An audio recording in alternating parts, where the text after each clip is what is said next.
Nakasuporta kami and we are always supporting the community and with your contributions to our economy. Ito ang naging pahayag ni Tarlac Province Governor Christian Yap sa pagsimula ng isang buwang selebrasyon ng Pride Month.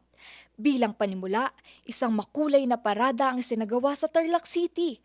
Ang miyembro ng LGBTQIA+, maging Pride Ally, ipinamalas ang pagkamalikhaing suot ang makukulay na costume sa Espinosa Street. Mayroon ding Rainbow Bazaar kung saan bida ang iba't ibang pagkain at local products.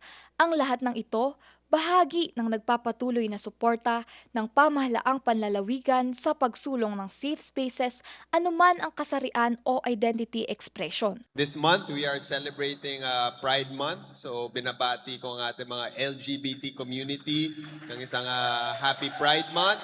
Nakasuporta kami. Hi, hello, Vice.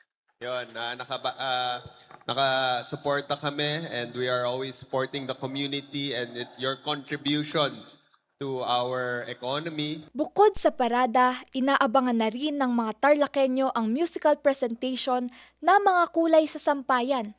Umiikot ang kwento sa buhay ng LGBTQIA, mga hamon at pagtanggap ng komunidad. Mapapanood ang musical sa ganap na 6:00 ng gabi sa Biyernes, June 26 sa Bulwagang Kanlahi, Diwa ng Tarlac. Sylvia Atencio, Nation on the Move.